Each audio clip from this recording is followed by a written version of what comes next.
In the land of grills, welcome back, folks. The Weber Smokey Joe. I have a Weber Smokey Joe collection. There's nothing that comes close to the Weber Smokey Joe when it comes to portable charcoal grills.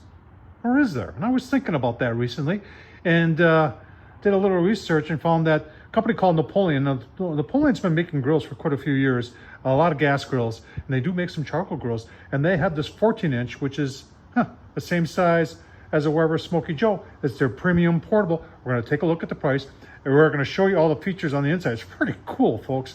And we're going to compare it to the Weber Smokey Joe. Which one is better? Let's find out. All right, let's start with prices, and you can see the Weber Smokey Joe comes in at 50 bucks, and that price fluctuates all over the place. And if you want a colored one, it's usually a lot more. And they've got this one that has the handle that flips up, that has the vents on the side. That one's also more. Let's take a look at what I paid for the Napoleon. All right, so here's a Napoleon, and this was on sale because a lot of times I see it a lot more. I got this for 59 bucks, or we'll just call it 60. So there's like a $10 difference between the basic Weber and the Napoleon 14-inch. All right, so the basic Weber, and like I said, this one's lime green, so it's going to cost more. I don't know when they started doing this, that the colors are more, but they are. And that's, you know, that's the way the Weber Smokey Joe has always been. That's what a lot of you recognize. And then there's this one right here where you got a handle that comes up to make it more portable. And it doesn't have a bottom vent like that guy right there. See the bottom vent? It vents on the sides. And there's two there and two on the other side. I have actually never cooked on one of these. I have a couple of them in the collection, but never cooked on them. So couldn't even tell you how they do. But that's those two. Now let's take a look at the Napoleon. All right, let's take a look at the exterior of the Napoleon.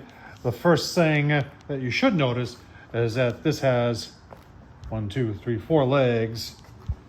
The big 3-leg controversy, we'll start that up again. A lot of people say that this makes it a little bit more stable. A lot of people will also argue that 3 legs makes it even out a little bit, or when you're on uneven territory. You're both right. It definitely is, with the way it comes back and bolts in. Definitely a little bit more stout, and I should even go a little bit further than that. It's a fair amount more stout than the bottom of this. You can see the ash catcher down there.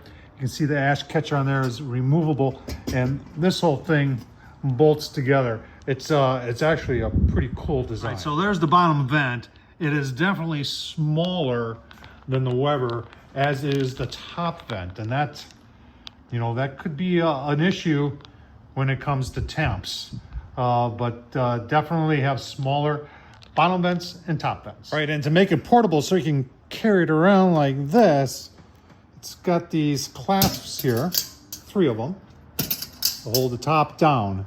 And I really like that. It's a nice design, nice handle. I would put it very comparable to what the Weber has. Before we get too far, you're seeing a lot of bolts and nuts and that. Talk about assembly. I could probably put 4 of these together, and the amount of time it took to put this guy together. And the little teeny tiny for those, oh my gosh, my big fingers. I definitely had a hard time getting those threaded. But like I said, there's a lot of assembly to this. Like I said, 4 of those you could probably put together in the amount of time that it takes to put one of these together. Let's take a look at the inside. So on the Weber, there is no lid hanger. On the Napoleon, there is a lid hanger, and you put it together with the handle. All right, so here's chrome-plated grill grate on the Napoleon. Here's the Weber. So Weber's got a few more than the Napoleon does. Charcoal grate on the Weber, that's just steel, and it's a good size. You can put a lot of charcoal here, so you can do some nice searing. Napoleon's got something really different going on down here, and I was shocked by this. They actually have a porcelain coated charcoal basket with a divider in the middle, so they're actually, but here's the strange part about it. I mean, it sits in there pretty nice, but so I like it. I'm a little concerned about it. I like the fact that you can probably do charcoal, then you could do indirect on this side. I mean, that's, I guess that's a nice feature. We're gonna fire it up, I think, and find out. When it comes to weight, there's definitely, there's about 7 more pounds of stuff, whether that's steel or, you know, you got those extra legs and you've got all this extra stuff down there. It's obviously gonna weigh more than what the Weber Smokey Joe does. And one thing I noticed when I took it out of the box, I mean, this black just popped. I mean, the porcelain coated enamel is very, very nicely done on the Napoleon. Not to say it's not done well on the Weber, it's done well on the Weber, but that for some reason shines a little bit more than that. All right, I got the new orange bag B&B in there. Put a layer down, use a torch to get them going. Put a couple unlit ones on there. Let it get good and going. Go take a look at our chuck eye steak on the Napoleon. Chuck eye cap steak, folks, if you can find this. These are 2 monsters. It was the only pack they had at the grocery store. There was a guy in front of me that was browsing. And he was standing there and standing there and standing there. Finally, he moved like 2 feet. So I just reached in and grabbed it. And he kind of looked at me. And well, I was out of there. You couldn't have it. So I've got the Zhang's stir fry. Remember, it's garlic infused. That's what I love about it. And then some of the famous Dave's steak and burger seasoning. If you're wondering where I get this, here in the Midwest, we've got a grocery store chain called, it's not a grocery store, it's a hardware store chain. Come on, Tom. But they sell groceries. It's called Menards. And that's where I get it. Good stuff. Let's go check a look. Go take a look at the Napoleon. All right, I think the B&B says it is ready. Now, the charcoal basket is kind of cool, but the charcoal, you know, charcoal basket on the Weber,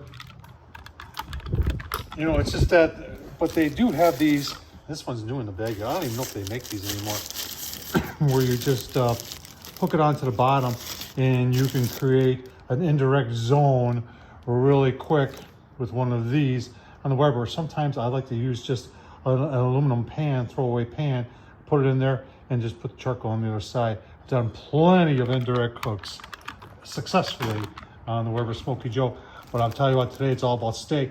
Let's get the chuck eyes on there. All right, on the grill. Remember, these are pretty thick, so we're gonna want to really sear them good, get some heat into them.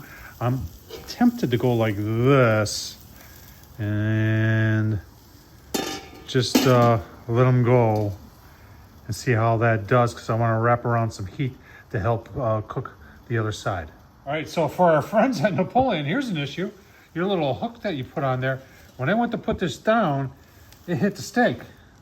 And I was just taking paper towel to clean it up. So we're not going to be able to do that unless we go somewhere where the steak isn't. So that is interesting. I still want to do that, but I guess you got to be careful with that hook. All right, it's been, I think, about 4 minutes. Let's put our hanger here. Definitely tamed down the coals, but that's okay, because I wanted to get some cooking first. Because these things, as you can see, they're falling apart now. That's how tender they are.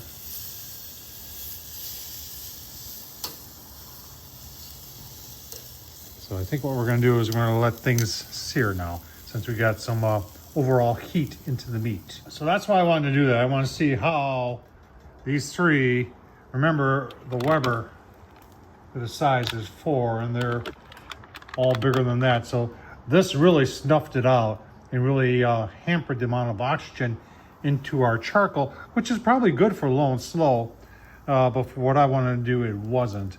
So we'll just keep on going here. It's not the end of the world. Let's get a sear on both sides. Look at that on the Napoleon. Just turn this one over here. That is going to be good eating right now. We're going to give them a couple more minutes, take them off, and then you're going to say, well, Tommy, I'm probably going to do a bagel. Oh, not doing any bagels today. Give you a look-see. Oh, yeah, Texas toast. Oh, man, going to be so good. Take a look at those steak sandwiches on the Napoleon. Steak sandwich on Texas toast. Oh, man. Oh, wow. That is so absolutely awesome. Texas toast. With a chuck eye cap steak. Give me your final thoughts on the Napoleon. All right, as we burn off the rest of the B&B, on the old Napoleon here, you know, is it built better than the Weber? Yeah, in my opinion, it is. It's also more expensive because I got it on sale, but regularly this thing's about 80 bucks. I really like a lot of things on this. I really like the bottom and how the legs are so stout, the way it handles the ash. I like that charcoal grate. I don't like this. I think it should be bigger. But I think when it comes to low and slow, it'll work fine. And I really like the latches for making it portable. What do you think? Tom Horsman, YouTube. Thumbs up, leave a comment. And as always, thanks for watching.